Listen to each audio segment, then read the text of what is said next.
नमस्कार। आज हम संज्ञानात्मक सिद्धांत की मूलभूत संप्रत्यय के बारे में अध्ययन करेंगे। पिछले वीडियो में हमने देखा था जीन पियाजे का संज्ञानात्मक विकास का सिद्धांत, जिन्होंने एक सिद्धांत दिया था और उसी सिद्धांत को समझने के लिए हमको उसके बेसिक कॉन्सेप्ट को समझना अति आवश्यक है। बेसिक कॉन्सेप्ट या फिर मूलभूत संप्रत्ययों को जानना अति आवश्यक है, तभी हम उस सिद्धांत के बारे में स्पष्ट हो पाएंगे। तो आज हम पढ़ते हैं संज्ञानात्मक सिद्धांत के मूलभूत सिद्धांत या basic concept of Piaget's theory. तो जब तक हम उस कॉन्सेप्ट को नहीं समझेंगे तब तक उसका सिद्धांत अपने को समझ में नहीं आएगा।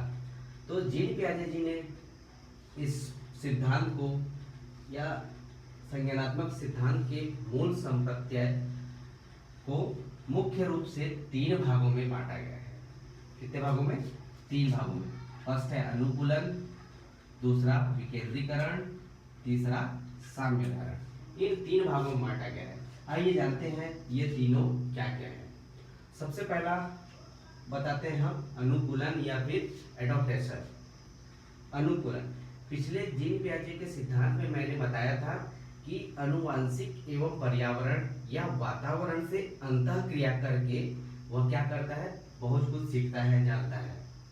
तो उसी वातावरण के बारे में ही इसको बताया गया है। सबसे पहला है अनुकूलन। अनुकूलन एडॉप्टेशन अर्थात वही जो वातावरण जो मैंने पिछले वीडियो में बताया था, वातावरण के साथ अपने आप को ढालना। ठीक है, वातावरण के साथ अपने आप को ढालना अनुकूलन कहलाता है, या फिर यह एक अनुकूलन की प्रक्रिया होती है।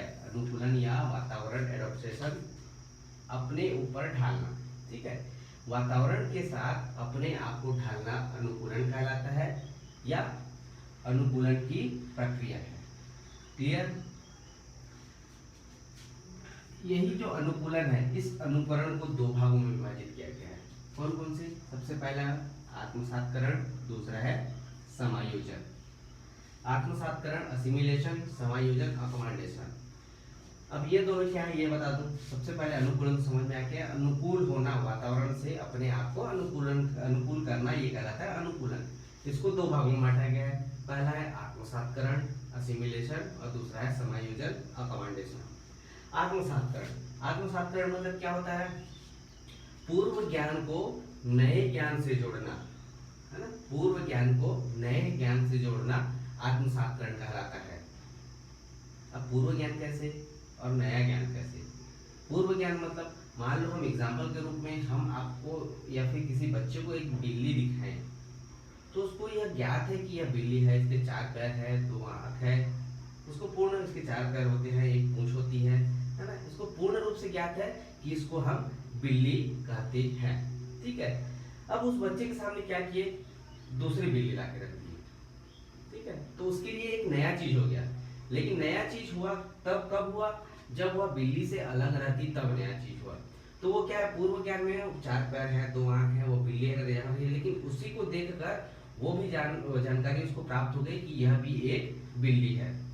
ठीक है, जैसे मान लो पहले बार में हम उसको सफेद बिल्ली दिखाएं और दूसरी बार में हम उसको दिखाएं, फिर लेके आए काली बिल्ली, और उस काली बिल्ली को दिखाने पर वही सोचेगी कि इसके 4 पैर है, 2 आंख है, बस इसका फर्क क्या है, काली है, लेकिन यह बिल्ली है। उसको भी यह ज्ञात हो जाएगा कि वह बिल्ली है। ठीक है, तो इसीलिए बोला गया है कि पूर्व ज्ञान को नए ज्ञान से जोड़ना। पहले वाली बिल्ली की जानकारी प्राप्त उसको है, उसी के आधार पर दूसरे की पहचान करना, ये क्या है, नया ज्ञान। ये कहलाता है आपका आत्मसात्करण, असिमिलेशन। क्लियर? दूसरा है समायोजन या फिर हम बोल सकते हैं इसको समंजन, है ना। क्या बोल सकते हैं? समायोजन या फिर समंजन या अकोमोडेशन। अब समायोजन क्या है? समायोजन अर्थात पूर्व ज्ञान या योजना में परिवर्तन, है ना। पूर्व ज्ञान या फिर किसी योजना में परिवर्तन करके वातावरण के साथ तालमेल बिठाना, यह कहलाता है समायोजन। समायोजित करना, एक दूसरे को समायोजित करना, है ना, तालमेल बिठाना, ये कहलाता है आपका समायोजन या समंजन। समंजन एक बार और बता देता हूँ। पूर्व ज्ञान या योजना में परिवर्तन करके वातावरण के साथ तालमेल करना, ये कहलाता है आपका समायोजन या समंजस। एग्जाम्पल के रूप में हमने पहले में देखा था कि एक सफेद बिल्ली दिखा है, एक काली बिल्ली दिखा है। सफेद बिल्ली की तुलना करके वह काली बिल्ली की पहचान कर लेता है, परंतु यहाँ पे हम क्या कर रहे हैं, पुनः फिर से उनको बिल्ली दिखाते हैं। बिल्ली दिखाने के पश्चात 4 पैर है, 2 आंख है, ये तो उसकी जानकारी है, पूर्व ज्ञान है, लेकिन उसी जानकारी के साथ क्या है, उसको अब बिल्ली की जगह फिर क्या दिखाएं, कुत्ता दिखाएं, तो वो उस वातावरण के साथ अपने आप को ढालती है और उस जो उसके पूर्व ज्ञान है या जो उसके ज्ञान है उसमें परिवर्तन होता है कि पहले का बिल्ली तो पहले की तो बिल्ली थी, लेकिन अब क्या दिखाए, हम उसको कुत्ता दिखाए। तो पूर्व ज्ञान की तुलना में नए ज्ञान में जो चेंजेस आए, चेंजेस आके फिर उसको जानकारी प्राप्त हुई कि ये तो बिल्ली नहीं है, ये कुत्ता है।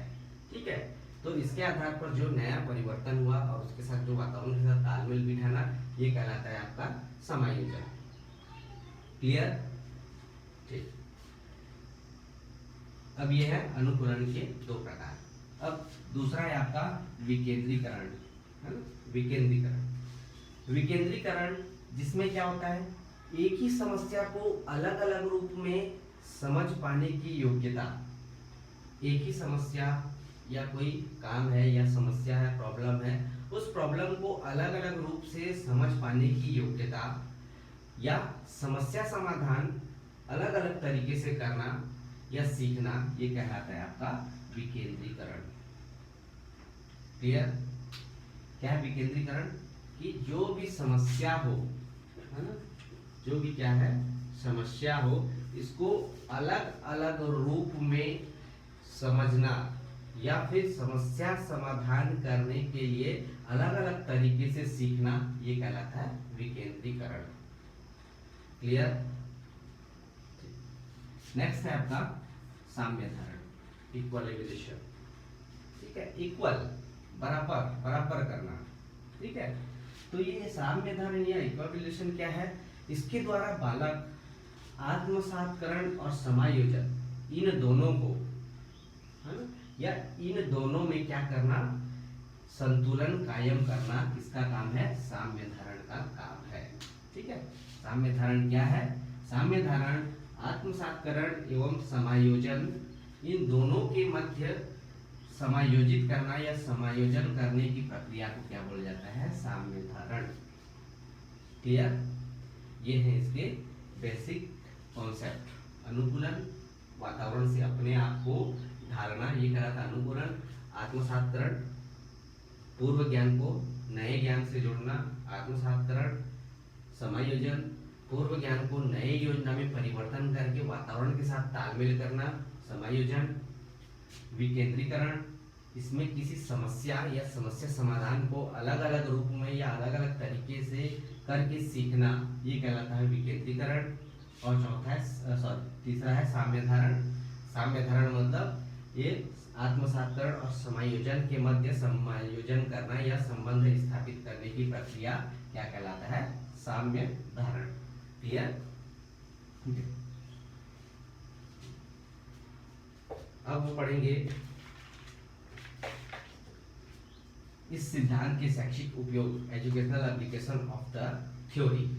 ठीक है, तो जिस प्रकार इस सिद्धांत का प्रयोग किया, प्रयोग करने के बीच ये मनुष्यों में इन अवस्थाओं में इसको लागू किया, तो जाहिर सी बात है जब तक इसका हमारे जीवन में कोई उपयोग नहीं होगा तब तक हम इसका उपयोग हम नहीं करेंगे या इसको हम अपने जीवन में नहीं लाएंगे। तो क्या उपयोग है या क्या फायदा है ये हमारे जीवन में, तो इसीलिए सिद्धांत के हम शैक्षिक उपयोग के बारे में जानकारी प्राप्त करेंगे, क्योंकि जब तक हमारे लिए उपयोगी नहीं होगा तब तक हम उस सिद्धांत का पालन नहीं करेंगे। तो इसीलिए जीन पियाजे जी ने मनोविज्ञान में संज्ञानात्मक सिद्धांत के शैक्षिक उपयोग दिए हैं। ठीक है, इस संज्ञानात्मक शिक्षा शैक्षिक उपयोग को 6 भागों में बांटा गया है, 6 प्रकार में बांटा गया है, जिसमें फर्स्ट है आपका शब्दावली के विकास में, इंक्रीजिंग ऑफ वोकाबुलरी। ठीक है, सबसे पहले क्या है, शब्दावली, वोकाबुलरी, शब्द भंडार या भाषा का ज्ञान। ठीक है, तो इस सिद्धांत के द्वारा हमको क्या क्या फायदा मिल रहा है। सबसे पहला है आपका शब्दावली के विकास में। शब्दावली मतलब इस सिद्धांत के द्वारा जो शिक्षण की व्यवस्था है इसमें शिक्षक स्वयं एवं बच्चों को या छात्रों को शब्दावली भंडारण बढ़ाने का कार्य इस सिद्धांत के द्वारा किया गया है।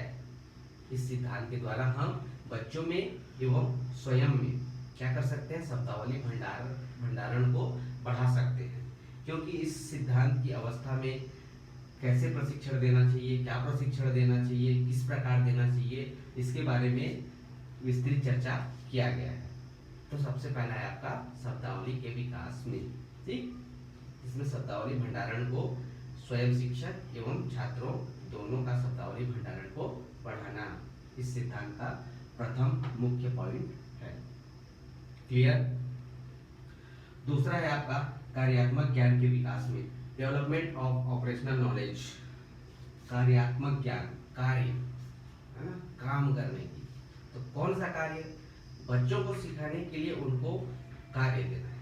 अब कैसे कार्य देना है कि इस सिद्धांत के द्वारा यह बोला गया है कि प्रत्येक विद्यालय में या विद्यालयों में शिक्षकों को इस बात का ध्यान रखना चाहिए कि उन विद्यालय में खेल की पर्याप्त सामग्री या खेल खिलौने से युक्त हो, जिससे बच्चे उनको कार्य करके, क्रिया करके, निरीक्षण करके सीखें, जिससे उनका क्या होगा, विकास होगा।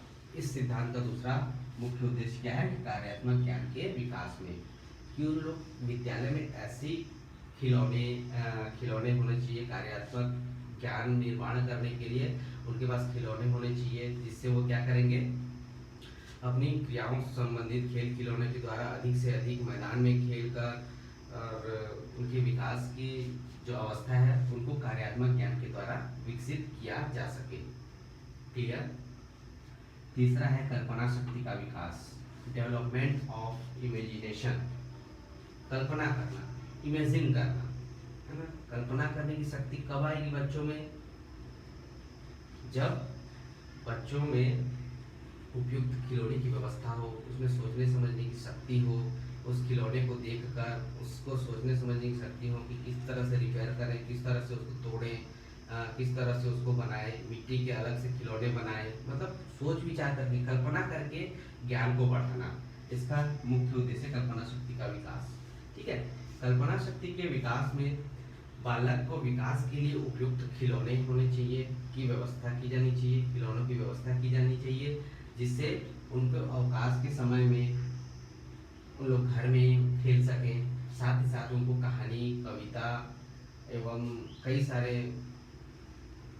कहना चाहिए महापुरुषों की कहानी उनको बतानी चाहिए, जिससे उनको सोचने समझने की शक्ति बढ़े, है ना। कहानी, कविताएं एवं स्वतंत्र क्रियाएं प्रदान की जाए, जिससे उनको कल्पना शक्ति का क्या हो, विकास हो।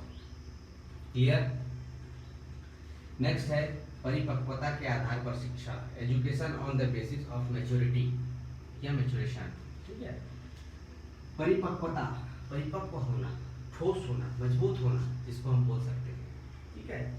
तो इस सिद्धांत के द्वारा तथ्य का निर्माण और योग्यताओं की प्राप्ति के लिए बच्चे को क्या होना चाहिए, एकदम कहने का तात्पर्य है परिपक्व होना चाहिए, ठोस होना चाहिए, जिनके आधार पर उन लोग क्या कर सकें, संरचनात्मक खेल खेल सकें, है ना।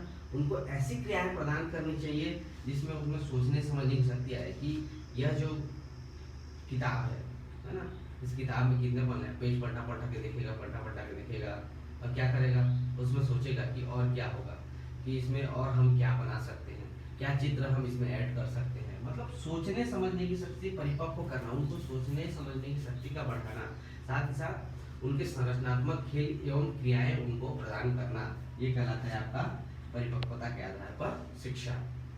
ठीक। नेक्स्ट है वर्गीकरण का विकास, डेवलपमेंट ऑफ क्लासिफिकेशन। वर्गीकरण करना, बांटना या विभाजित करना, क्या कहलाता है वर्गीकृत करना। अच्छा, इस सिद्धांत के अनुसार जीन पियाजे जी का कहना है कि यह शिक्षा के द्वारा इसमें वर्गीकरण करने को सिखाया जाता है। वर्गीकरण करना मतलब छोटा है, ये बड़ा है, अलग अलग भाग में बांटना, रंगों को इधर उधर करना, है ना। रेड कलर का है, यह ब्लैक कलर का है, यह व्हाइट कलर का है, अलग अलग भागों में विभाजित करना। ठीक है। ये वर्गीकृत करना, छांटने की क्रिया तथा व्यवस्थित करने की क्रिया का क्या होता है, ज्ञान होता है। ये है आपका वर्गीकरण। ठीक है। वर्गीकरण मतलब बांटना, सीधा सीधा, कि यह रेड कलर का बॉल है, यह लाल कलर का है, यह पीला कलर का है, यह ऑरेंज कलर का है। वर्गीकरण करना का सीखना, तो इस सिद्धांत के द्वारा वर्गीकरण का विकास होता है। ठीक, अब है लास्ट पॉइंट आपका संप्रत्यात्मक अधिगम। संप्रत्यात्मक अधिगम, कॉन्सेप्चुअल लर्निंग, संप्रत्यात्मक, है ना। संप्रत्यात्मक में क्या बोला जाता है? जीन पियाजे के द्वारा जो संप्रत्यात्मक सिद्धांत है, इस सिद्धांत में विद्यालय तथा प्रशासन के द्वारा उनको ऐसे अवसर प्रदान किए जाए या ऐसी वस्तु उपलब्ध करानी चाहिए जिससे उनमें विषय का संप्रत्यात्मक ज्ञान हो, है ना। एवं इस हेतु संप्रत्यात्मक ज्ञान हेतु उनके माता पिता, अभिभावक या फिर शिक्षक, इनको मेन बच्चों पर ये फोकस नहीं करना चाहिए कि पढ़ो, इसको शीघ्र पढ़ो, नहीं। वह क्या करना चाहिए? बच्चे के आधार पर उनको अधिक से अधिक उत्साहित करना चाहिए। जब हम उसको पढ़ने के लिए प्रेशर डालते हैं तो वह उत्साहित नहीं होता, है ना, वो फ्रस्ट्रेशन में आ जाता है। तो उनको क्या करना है? उनके आधार पर उत्साहित करना है, उनके आधार पर शिक्षा प्रदान करना है कि वह अधिक से अधिक उनको क्रियाएं करवाने में सिखाएं, शीघ्र पढ़ने के लिए नहीं, अपितु उनको अधिक से अधिक क्रियाएं करवाएं, क्योंकि उसमें क्या है, इंटरेस्ट बना रहेगा, उसकी रुचि बनी रहेगी और उसी के आधार पर वह ज्ञान की प्राप्ति करेगा। क्लियर? ये है आपके सिद्धांत के शैक्षिक उपयोग। एक बार फिर से रिपीट कर देता हूँ। शब्दावली के विकास में वोकैबुलरी का विकास करना, मतलब शब्द भंडारण को बढ़ाना, इनमें बढ़ाना, शिक्षकों में भी एवं छात्रों में भी। कार्यात्मक ज्ञान का विकास, उनको खेल खिलौना युक्त, ऐसे विद्यालय प्रशासन को खेल खिलौना युक्त होना चाहिए जिससे उनको कार्य करके, सीख कर, मैदानी क्रिया कर उन लोग सीख सकें। कल्पना शक्ति का विकास, उनको ऐसे रचनात्मक कार्य दो, क्रिया दो जिससे वे कल्पना कर सकें, सोचने समझने की शक्ति आए। कहानी दो, कविता सुनाइए, है ना, महापुरुषों की कहानी बताइए, जिनके माध्यम से उनकी कल्पना शक्ति का क्या होगा? विकास होगा। परिपक्वता के आधार पर, उसके मैच्योरिटी के आधार पर, है ना, कि बालकों को ऐसे संरचनात्मक कार्य देना चाहिए जिससे उनको, या ऐसी क्रियाएं देना चाहिए जिससे उन लोग स्वयं दिमाग लगाकर क्या करें, उस कार्य को करने के लिए उत्साहित हो। उनमें अभ्यास की आवश्यकता होती है, इसीलिए उनको बार बार उनको अभ्यास करा। ठीक। वर्गीकरण का विकास करना, अर्थात वर्गीकृत करना, वर्गीकृत करना, अलग अलग बांटना। बच्चों को इस सिद्धांत के द्वारा वर्गीकरण का विकास होता है, जिससे वे क्या करते हैं? बांटने को सीखते हैं, अलग अलग करने को सीखते हैं एवं अलग अलग करके इस आवश्यकता हेतु पदार्थ का विकास होता है। पदार्थ उपलब्ध करवाना चाहिए जिससे वे वर्गीकृत कर सके। लास्ट है आपका संप्रत्यात्मक अधिगम। बच्चों को या शिक्षक एवं अभिभावकों को, माता पिताओं को बच्चों को शीघ्र पढ़ने के लिए प्रेशर नहीं डालना चाहिए, बल्कि अधिक से अधिक क्रियाओं के द्वारा उनको कार्य करवाना चाहिए जिससे उनको रुचि बनी रहे और पढ़ाई में इंटरेस्ट हो। क्लियर? ये है आपके संज्ञानात्मक सिद्धांत के मूलभूत संप्रत्यय एवं सिद्धांत के शैक्षिक उपयोग। अतः इस यूनिट के जीन पियाजे का संज्ञानात्मक सिद्धांत यही कंप्लीट होता है। ठीक, थैंक यू।